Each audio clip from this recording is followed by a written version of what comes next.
Hello, everyone, and welcome to another edition of the Dentzel Domain on Red State Talk Radio. I am your host, Ed Dentzel. I hope everybody's been having a great week. I have. It's been a little cooler here in Madeira Beach, Florida. I understand it's been warmer up in the north. I know this past weekend, like 5 days ago, got up into 70 degrees, and I had tweeted out to all my followers, and may I say that I am gaining a lot of followers on Twitter. Very happy about that for both this show and for the next book that I've finished that will be coming out in 2016. But I tweeted out on my Dentzel Domain account that for all of you Northerners who are enjoying that warm weather, just remember something. Liberals wish you were freezing your asses off. So that's how we're going to start the show today. You can find my books at Amazon.com. Just do a search for Edward Dentzel there. You can download them to your Kindle in a matter of moments. You can email me at edwarddentzel@reagan.com. You can follow me on Twitter, Dentzel Domain, all one word, no space in between. I wouldn't say that I tweet a lot there, but I tweet articles that I find interesting. I tweet articles that I use for this show. I come up with a lot of original tweets, usually based in some sort of political humor. I don't go X-rated there. I don't even hardly go R-rated there. I'm usually like a PG-13 type of guy on Twitter. I always try to keep in mind that one of these days maybe my mother will be reading what I wrote.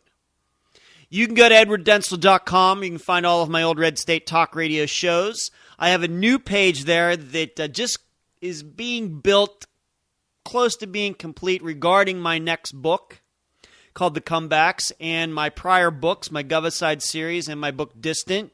Real excited about that. Had a really nice conversation with the guy who runs my website a couple days ago. I should talk to him more because he seems to be a really good guy. Had a Skype conversation with him. And he's always very quick to enact changes to the website when I think that it needs it. But so I have this new page. You can find my old Red State Talk Radio shows there. You can find links to the articles I use for the shows. You can find that all there. You can also find my show in a variety of new locations: Podbean, SoundCloud, YouTube. And I put being that I didn't do a show on Tuesday night after the debate, I put the Cowboy Logic show that I was on. It was a lot longer than one of my hour shows. So that was interesting. I think it took to upload to YouTube, it took like 7 hours or something like that. It was like crazy time. But it's up there on all those locations now, so you can check that out. You can also find me on Facebook and LinkedIn. Let's go right to the show. I want to continue to talk a little bit about the debate, some things that I didn't get to yesterday. I guess there are other topics. This new omnibus bill that Paul Ryan was responsible for. We may get to that before the end of the show. Saw an article at the New York Times regarding how Ronald Reagan wouldn't recognize today's Republican Party. I may get to that. May talk a little bit about the interest rate hike that finally happened yesterday. But I want to continue to talk about the debate because we're not going to have another debate for a while. And frankly, yesterday I just ran out of time. I was talking to my mother about the debate.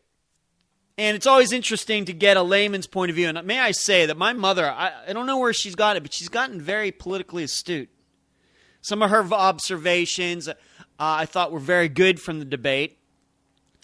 And one of the points that I was making with her that I don't think that I got across adequately yesterday in the show was that whole back and forth between Cruz and Rubio and somewhat Rand Paul regarding who said what and what they did and who it was about immigration and refugees and who said what.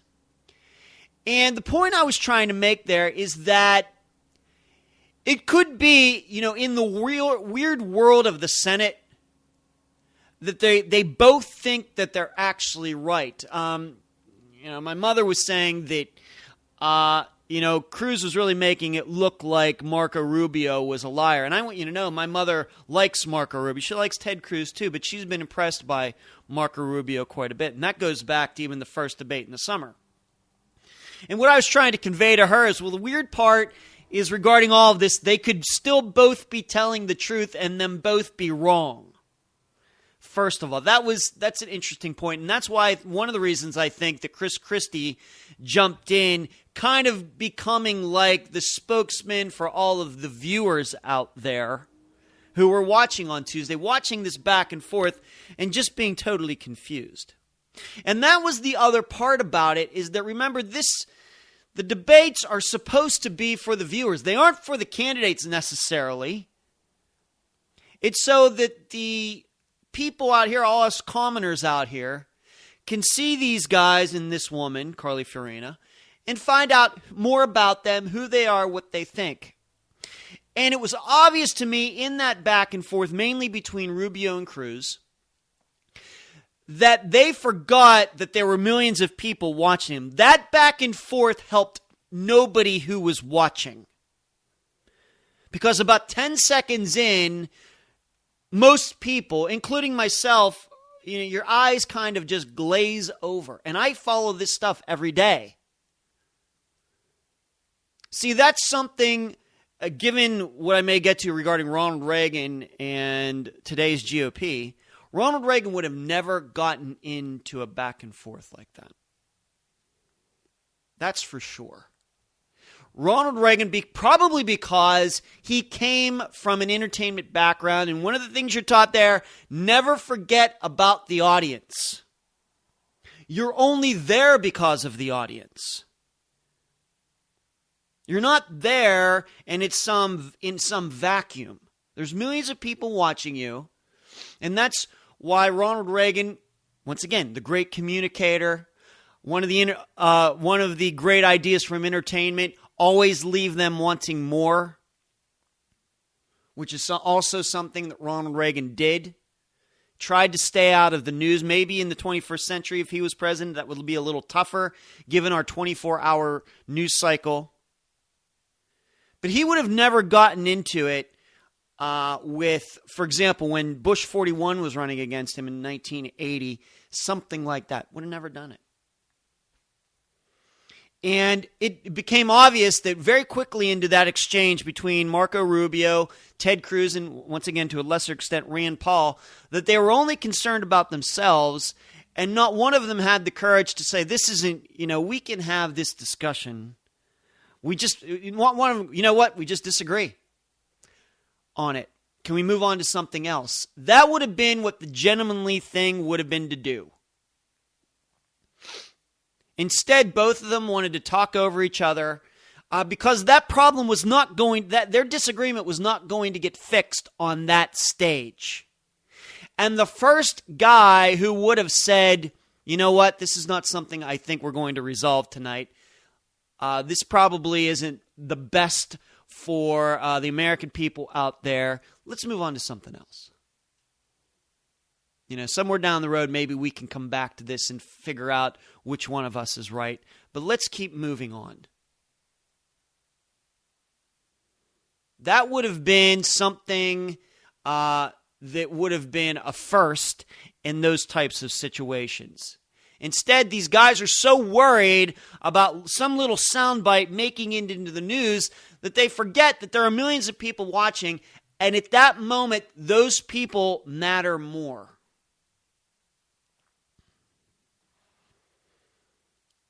You have to, at some point, show a little bit of character, a little bit of reserve, and think about who's watching. How is the person who is watching this seeing it? What is that person getting out of it? And dare I say it, I'm not sure anybody got anything out of their exchange on Tuesday night. Don't think I covered that as well as I could have yesterday. That's why I wanted to talk about that. The next part, the closing statements. Rand Paul's closing statement was unique compared to the others because he talked about national security from an economic point of view, and he's exactly right. He's exactly right. And you've heard me talk about this before. Even though I am a conservative, I do not kowtow to military interests. I realize that within our federal government, there's as much waste going on in the military as there is everywhere else. And I think about this every time they want to close some airbase somewhere that I've never heard of.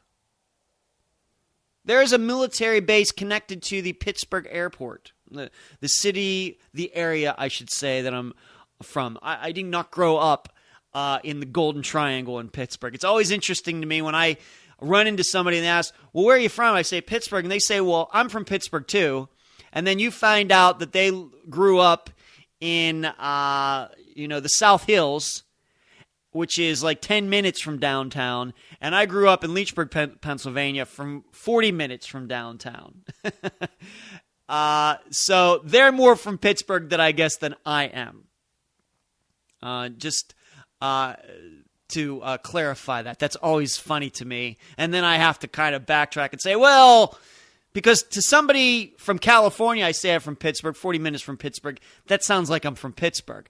But to somebody who actually grew up in the city and I say that I'm from Pittsburgh, I kind of sound like a little bit of an idiot. And I'm smart enough now these days to know that. In any case, the Pittsburgh airport has a refueling wing or something connected to it. And once every so many years, somebody tries to shut it down, and some local congressman there wants to keep it open. No reason the thing exists.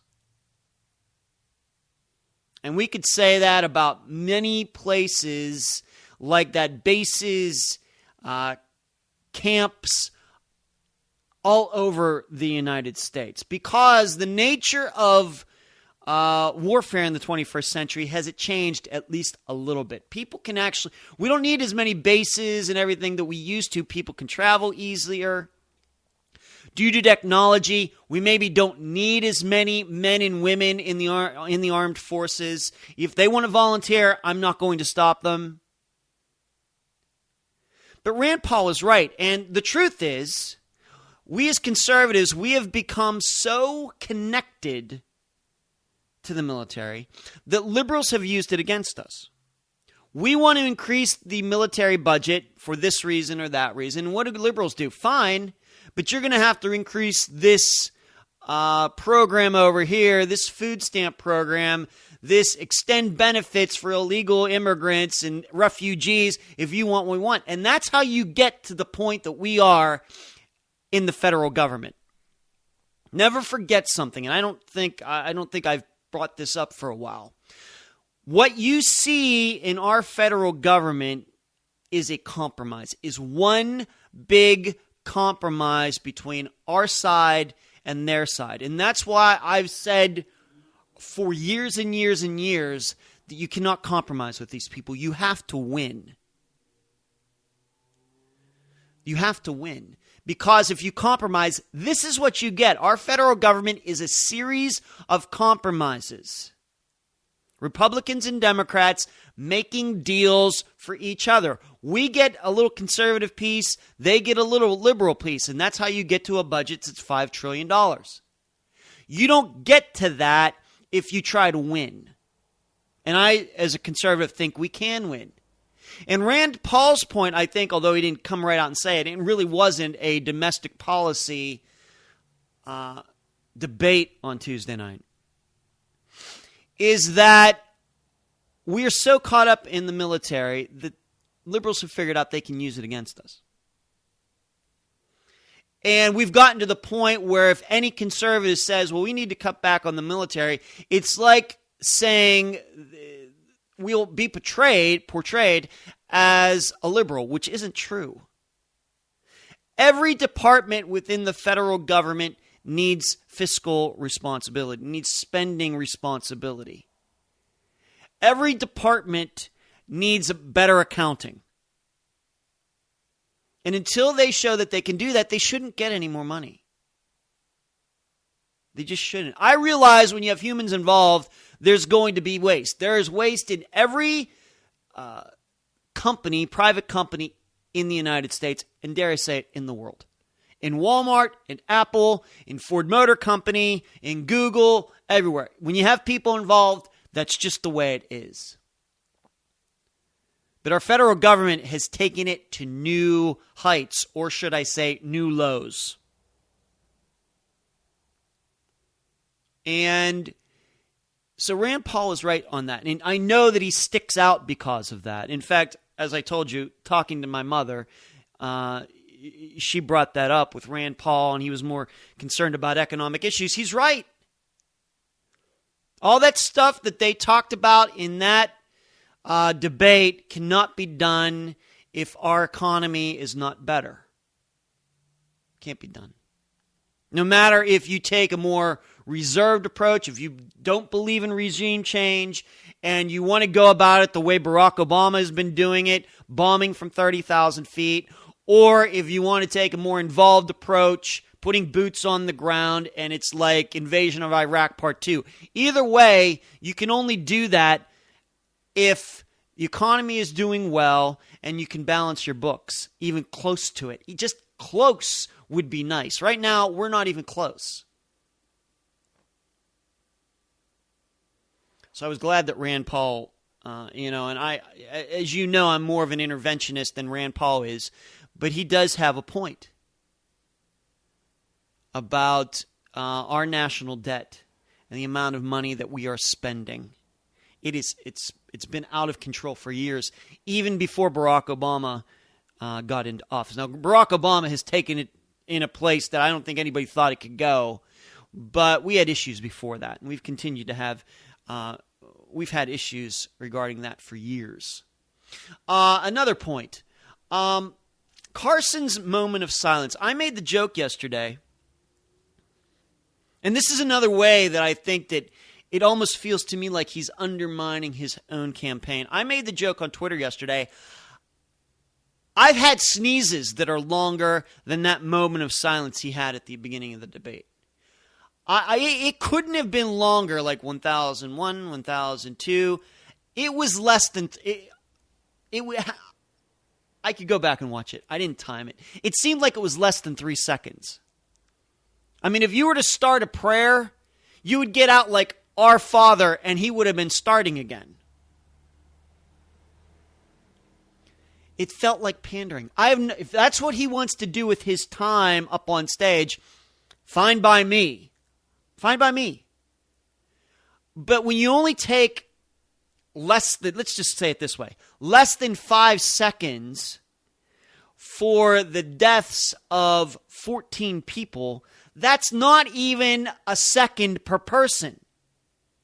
That's not even a half a second. That's like a third of a second per person. And a third of a second is pretty fast.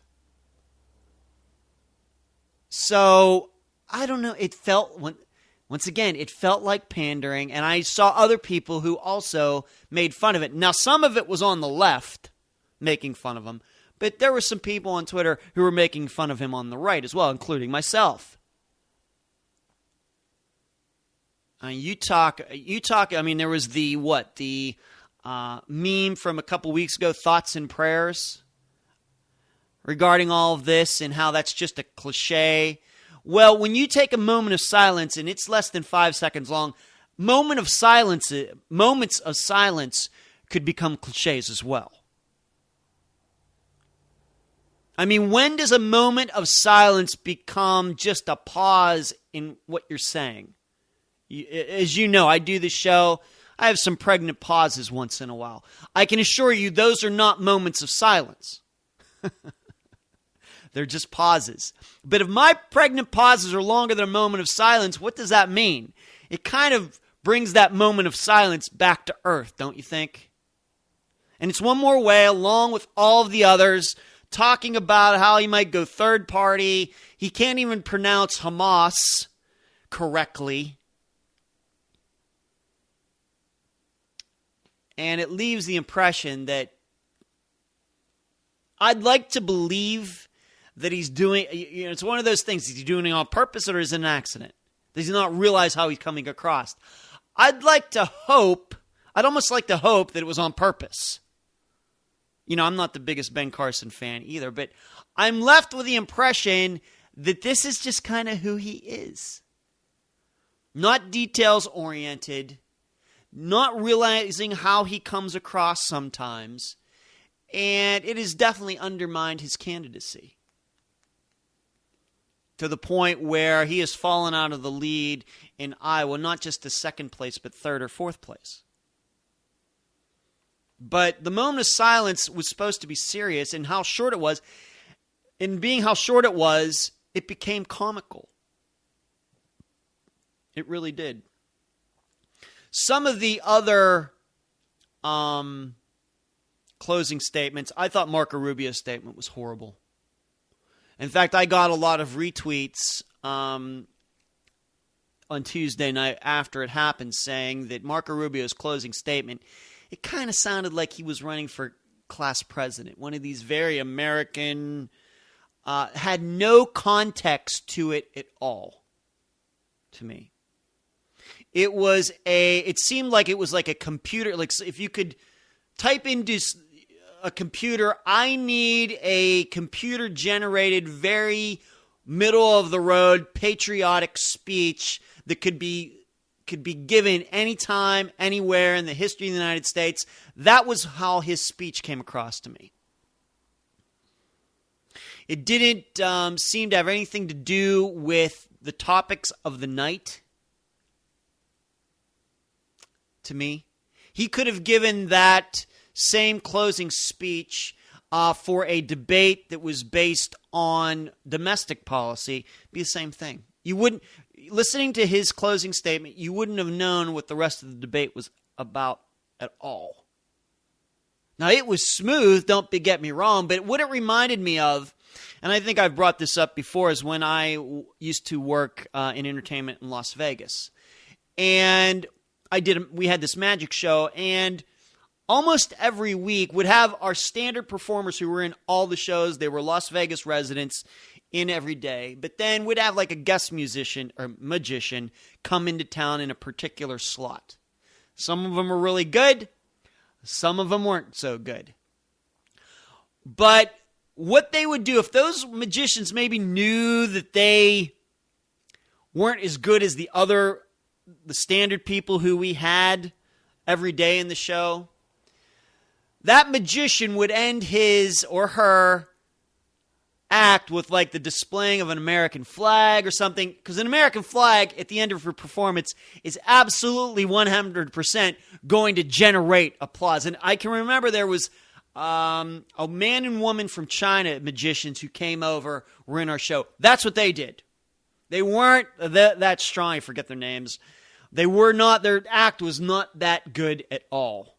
And I saw a lot of magicians over those 3-4 years that I did that show as a stage manager. But at the end, they made an American flag appear out of nowhere, got big claps.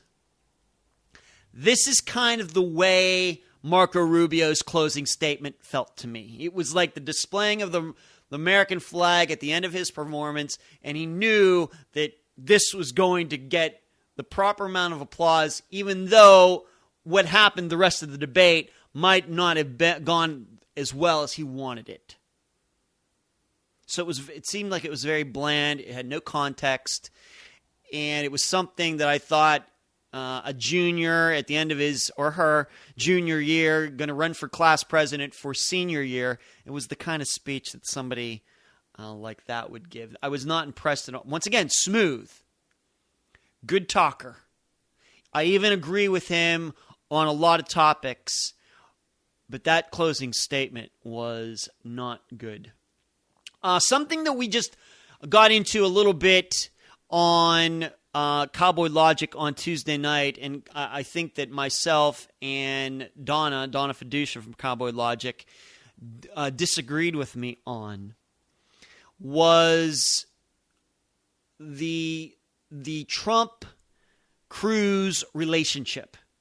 Going into that debate on Tuesday night, there was the idea that the moderators were going to try to set up a Cruz versus Trump fight. And it didn't quite work out that way. Cruz, frankly, talked around what he said about Donald Trump, and Donald Trump then, in turn, kind of let it all go as well.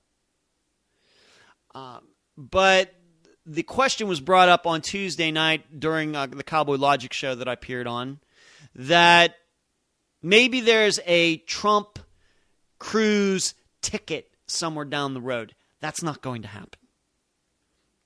That is not going to happen. There is no way that either one of those guys would attach their carriage, their wagon, to the other guy's horse or horses. No way that would happen. I think even though those two have not gotten into it at all, I think that Ted Cruz is a little too astute to attach his future to Donald Trump. Now, maybe on a business venture, maybe somewhere outside in the private sector, okay.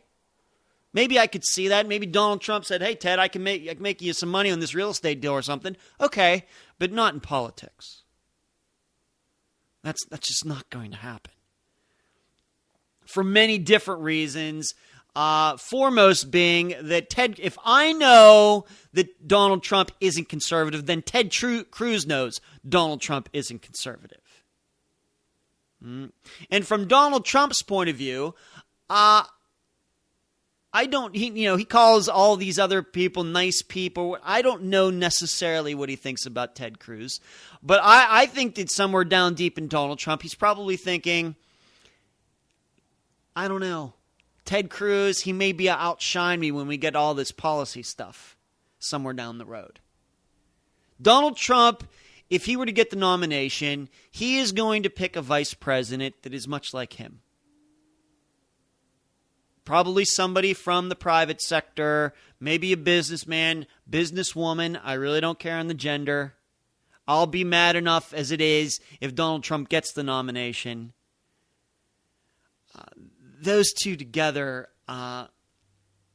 they are even way different, more different than Ronald Reagan and Bush 41. They are even more different than John F. Kennedy and LBJ.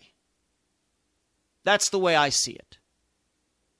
Donna sees something different, maybe because she likes both of them. She likes Donald Trump a lot more than I do. I know that she likes Ted Cruz just like I do, and maybe she puts that all together. Their politics are not the same, their personality, and I think before this is all over, that there will be confrontations between the both of them. We'll see who gets the best of that.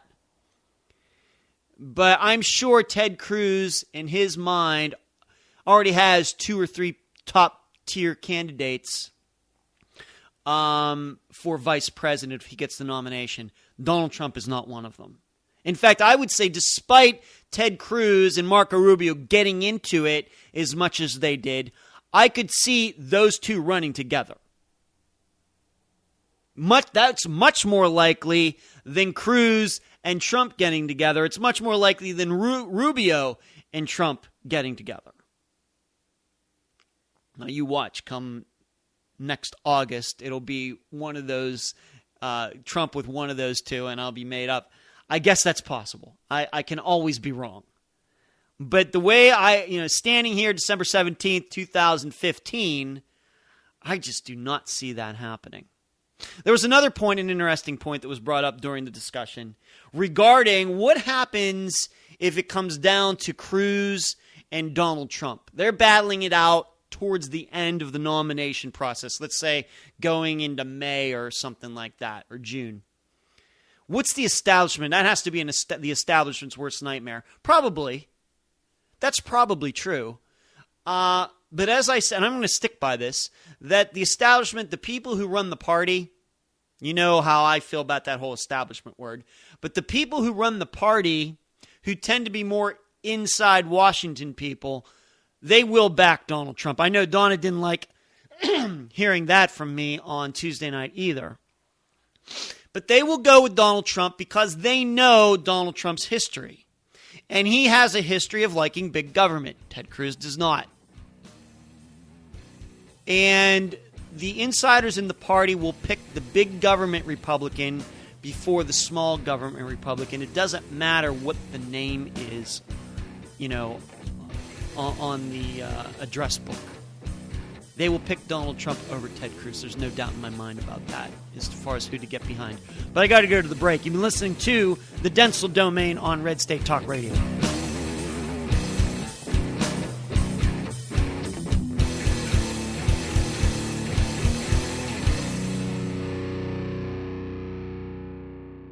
Real radio for real Americans. Red State Talk Radio. This is Brigitte Gabrielle from actforamerica.org. Ladies and gentlemen, if you do not go to bed every night absolutely fatigued from trying to restore America from the destruction that is taking place, then you're simply not working hard enough. Arm yourself with knowledge so that you too can act for America by listening to Red State Talk Radio. Red State Talk Radio, the dominant force in conservative internet talk radio. RedStateTalkRadio.com. Lock it in and rip off the knob.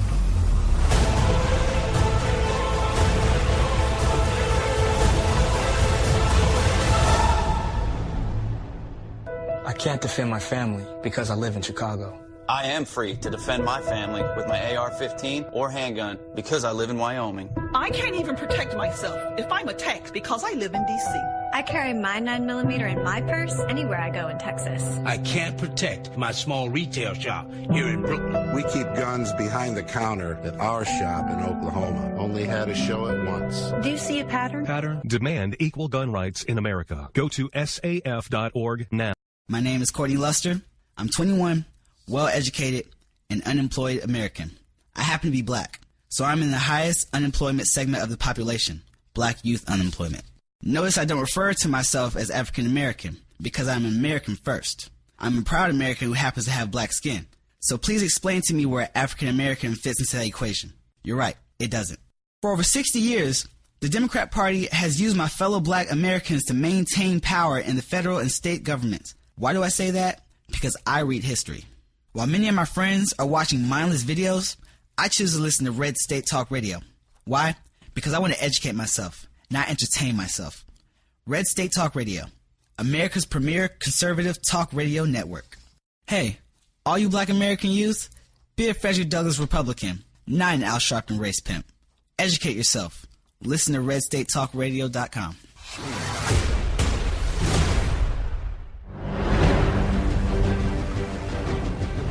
This is Michael Cutler, retired senior special agent with the former INS, the Immigration and Naturalization Service. You should know that I'm also a lifelong Democrat, but ladies and gentlemen, the mainstream media has completely failed the American people.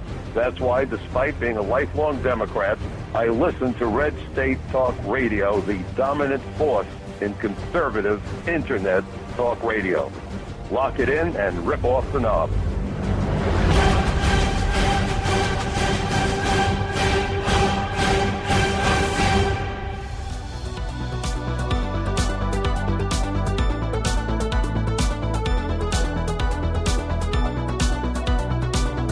We are back at the Dentzel Domain on Red State Talk Radio. Just a few more points about the debate from Tuesday night, and then we will move on to something else. What I noticed after the debate,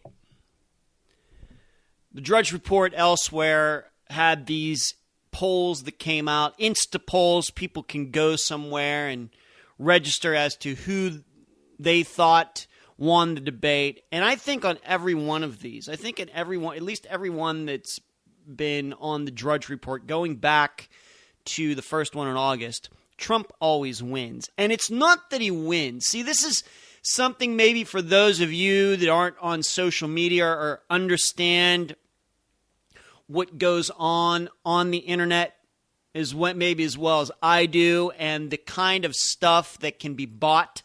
And I don't mean lurid stuff, but just people doing things.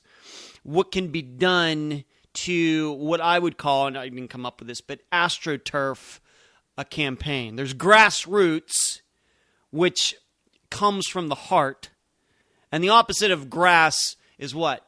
AstroTurf. AstroTurf is fake coming from the heart.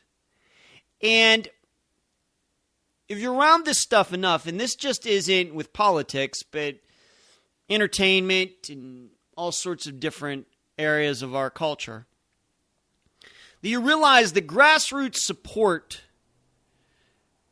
comes slowly. You need to work at it, and people, if they support you, they will come around eventually, but most people are not quick to that type of thing.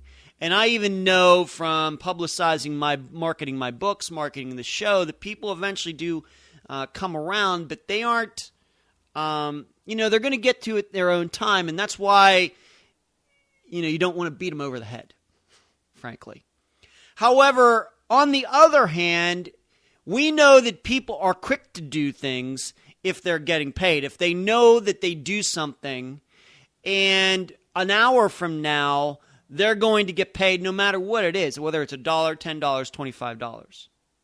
And so getting back to these polls that are held online where people can go and say, yeah, Donald Trump won, or Ted Cruz won, Marco Rubio won, Chris Christie won.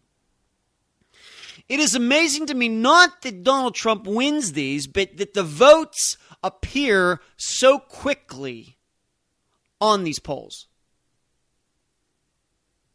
Not only does Donald Trump win, but it seems like his people get to wherever they need to go within a minute of the debate ending. That makes me suspicious. See, I know a little bit about getting work on the internet. As I've told you, I've done some ghostwriting assignments. I'm familiar with Elance, Upwork.com. I'm familiar with Fiverr.com and some various other sites. And this sounds to me like that.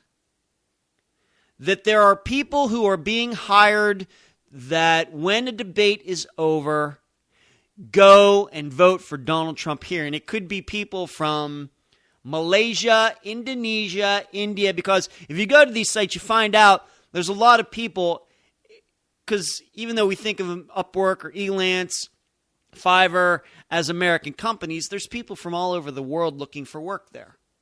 And it could be writing work, editing work, accounting work, artistic work, anything. And I would not be surprised if a lot of these people who are registering for Donald Trump aren't in the United States. Being how quickly his people get to where they are supposed to be. The only kind of loyalty like that is bought loyalty. My opinion. First of all. Second of all, my mother and I, once again, just using her as the common conservative out there, we're talking about why is it that Donald Trump isn't leading in Iowa, but nationally he is kicking everybody else's butt. It's a little bit, I think, of that. Of people being paid to say they are for him. Part of it. Also, it's because of how much attention, and I think this did come up in the show, post-debate show on Tuesday night, about the polls, that, maybe it didn't, in the places where polling actually matters now, Donald Trump has come back to earth. When people start paying attention, he ceases to be in first place. And dare I say it, most of the United States is not paying attention to this anymore, not at this point. The ratings for Tuesday night's CNN debate were good. We're good. But as a percentage of the overall voting population in the United States, not very good. So we have to keep that in mind as well. And I'm still not so sure that his support is real solid, or even real to the. I know that there are people out there who support him, but I've told you this before on Twitter and elsewhere. It's funny how you go to these people who are really pushing Trump, and you look when their Twitter account started, and it was like 5 months ago, and suddenly they have all these followers, and they're doing all these tweets, and they just started a few months ago. And it's all Trump all the time. That's not natural. That's contrived. It's astroturfed. These people, they've found some work to do, 1 hour a day, going out and getting followers. Who knows how much they're being paid? Probably not a lot, but it doesn't take much. That's something you have to understand. You can buy that kind of loyalty for $20 a day because the person only needs to spend probably an hour doing it. That's how Donald Trump, we talk about Donald Trump not spending any money, not a lot of money on his campaign so far. That's where his money's going. So, but you find out when the adults finally, the people who actually vote, start getting involved, then all of that stuff doesn't matter anymore. The real battle in this, as I reminded you yesterday, these battles are not the debates. The battles are the elections. The elections are the only thing that matter. That's why winning elections means something. Winning debates doesn't mean diddly. AstroTurfing your campaign on some poll on Drudge doesn't mean anything. Doesn't mean anything. So let's move on to something else. I think I've covered all about the debates that I can for now. If something pops up, we'll visit it again. The Ryan deal. I'm not going to get into the specifics of it because I don't even think the specifics matter. I just want to make a couple points regarding it. Remember, everyone, all of you people out there, and this is why on this show I do it a little differently. I have no problem criticizing my listeners, unlike the conservative establishment media hacks who have to kiss their listeners' butts so their listeners buy gold and stuff from Lear Capital and Magic Beds and all that other stuff. I don't do that with this show. You know, it's funny, just to go off on a tangent for a moment. Sports radio. I've talked about sports radio as a kind of another communication medium and comparing it to talk radio in politics. Sports radio in the United States, as you know, is very popular. Basketball, football, baseball, hockey, auto racing, whatever the case may be. There are a lot of sports talk show hosts in this country making a lot of money doing that. You know what the difference is between them and people who do political talk?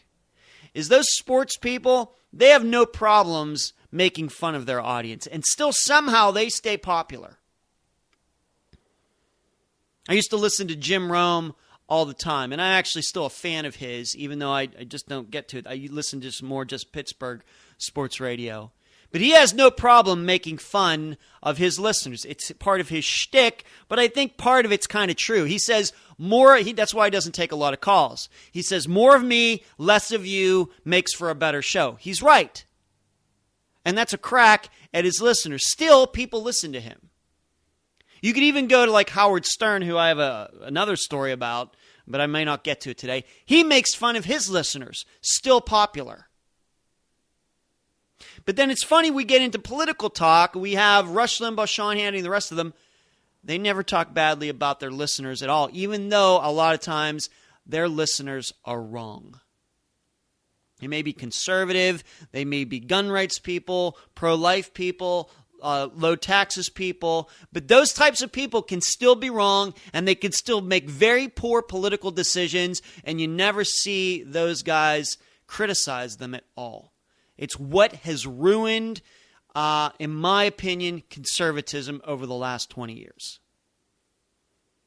There is a part of me that believes that your average conservative out there has been spoiled by conservative media. That's my belief, and that's why I don't do my show that way.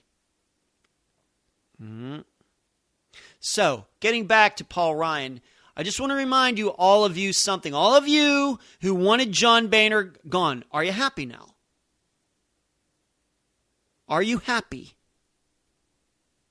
Because you got somebody who ended up being Speaker of the House, no better than the guy that was in there. We went through all this, the hysterics and the Freedom Caucus and the Liberty Caucus, and this guy was mad because he got taken out of this chairmanship and everything else. And we're all just back where we started. The gnashing of teeth, the arguing, the money spent, the time wasted, and an omnibus bill that's no different. This is why, going back to the days of John Boehner, I really never had a lot of criticism. I know who he is. He's not conservative. So what do you want? How can I criticize somebody who's not conservative in that way? I think you know what I'm saying here. I'm not going to expect to get a lot from somebody who's not conservative. This is the reason that, you know, when it comes to Barack Obama, you notice I mention him, but you know what you're getting with that guy. You know, it surely, you know, to put it in a different context, you'd never go after Barack Obama, try to impeach him, all for the sake of putting Hillary Clinton in for president, would you? Would you? This is why, for those people out there, we need to impeach him. Why? So we can have Joe Biden as president. Really? Is it worth it? Really? Calling everybody up, getting people in the house. I know that that's, you know, regarding, you know, maybe Benghazi and a couple other issues, that maybe there is a case to be made. Okay? But I just want you to think about all of the time and effort you're going to, and where you will be at the end. Will it be better or will it be worse? And I thought we would have learned this back with Bill Clinton. Even though I think what he did was wrong, I know that he got people to lie. He lost his law license for a while because of it. I mean, the American Bar Association saw fit to take his license away. And they're no bunch of conservatives, let me tell you. But I'm not sure that took us in the direction that we needed to go with Bill Clinton. In retrospect, we could have maybe used that to our advantage. Dare I say extortion or blackmail, something like that, instead of going about prosecuting him the way we did. Is that, I know, once again, that's a little dirty. And hindsight's 20/20, but you try to learn something from that. Hindsight may be 20/20, but you try to learn from your experiences. So all these years later, we have John Boehner, a guy who it seems others couldn't stop talking about how bad he was and he needs to be kicked out. Well, there you go. You got what you wanted. Are you happy? See, my attitude in everything in life is only go after the king if you know you can get him. Because if you don't get him, or if you do get him and the person who takes his place is no better, it's, what is it, the Who song? New boss, same as the old boss, won't get fooled again by the Who. This is kind of what we as conservatives did. Caused an uproar, but then in the end couldn't win. Had no plan, no strategy, no tactics on how to get a more conservative person into Speaker of the House. And frankly, the most conservative people in the House didn't want the job. Maybe you should have talked to them first before we went about, they went about doing what they did. And here we are in December with an omnibus bill that has stuff in it for NASCAR and horse racing and all sorts of crazy stuff. That's why I wasn't behind it. That's why I did not lend my 1 ounce of support to any of it. You're better off just leaving it the way it is. If John Boehner has some political skeletons in his closet, maybe you can work at that. But now, with Paul Ryan in there, you know what it's kind of like? It's kind of like all of you kind of supported him becoming Speaker of the House, even if you didn't vote for him in the end. Because you were the ones who initiated the change. This is what you got, so you're kind of attached to it now, kinda.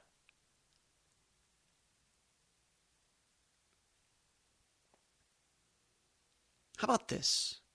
How about the next time this comes up, the next Congress, when it starts, of course, the election's next year, and the new Congress gets together, how about between now and then, just get a piece of paper out and a pen, notebook. You may probably need more than one sheet of paper. You map out how you're going to get a conservative person into speak as Speaker of the House, and you let me know. You let me know. And if you can't conceivably, within the realm of logic, figure out how to get a more conservative guy in there than Paul Ryan, then just let it go. Let it go. And keep working at it until you do. And don't grumble and fuss and complain about something that in the end can't be changed. Because you don't have the votes. You know why you don't have the votes? Because you haven't been working at it. I know that people should just see the light. Some of these Republicans, more moderate Republicans, should just see the light regarding John Boehner. That's not how it works. You have to go out and change people's minds. You have to talk to them. And obviously, you're not very persuasive. Maybe you should have done that. Maybe you should have done like a little testing of the water. You don't jump into a tub of water without checking the temperature first, right? For risk of scalding yourself. Maybe you should have done that. Because everybody has to own it now. This is Paul Ryan's house. Now, what has gone necessarily on with him since he was selected at Mitt Romney's running mate? Hard to say. Used to be a Tea Party darling. Not anymore. I'm sure there might be conspiracy theorist people out there who think that maybe somebody's blackmailing him to do this. Maybe. Maybe somebody should get on that. See if that's true. Hard for me to say. Also, as you know, the reason I didn't criticize John Boehner too much, and it's also the reason I don't criticize Mitch McConnell that much, is, you know what? I wouldn't want the job. I wouldn't want the job. Managing the House and the Senate is like, you can see, here we had up on the debate stage a couple days ago, Marco Rubio, Ted Cruz, Rand Paul, who probably agree about on 80% of the time, and they're arguing amongst each other. You try managing that, and you get back to me. It's crazy. So, but this is what you get. Some big omnibus bill that we can't pay for. It has all sorts of pork in it. And it's like we asked for it. I didn't personally ask for it, but it's like conservatives asked for it. Let's move on to one more topic before I have to leave you for today. This is kind of a funny story, and maybe this is where the election is going. Checked my Twitter feed this morning, and somebody had sent me a message, not a direct message, but right there out on my Twitter feed with, the @Dentzel domain thing. I'm not going to use the person's name. Allegedly as a conservative. Sent this to me at 5-something in the morning. Asking me, are you worried about, do you believe that Ted Cruz is a natural-born citizen? Do we really want to get into another birther issue? This is a person who claims to be conservative, and he's thinking about this at 5 in the morning. Just shows you, going back to the birther days before I was on Red State Talk Radio, this is the kind of problems that this created. I was totally against the birther movement because I knew that it just wouldn't go away. Even if it went away, there would be residuals and people would be on people's minds. And now, and dare I say it, that this guy also sent that same message to Donald Trump. So I'm going to guess that this guy is a Donald Trump supporter. So there you go. After all that, going after Barack Obama, in the end, who's going to have to bear the brunt of it? Maybe a Ted Cruz, who I believe is a real citizen. But thinking about that at 5 in the morning. He could have sent me anything, a message about anything. Sent me that at 5 in the morning. But I got to go. You've been listening to the Dentzel Domain on Red State Talk Radio, and I'll talk to you again very soon.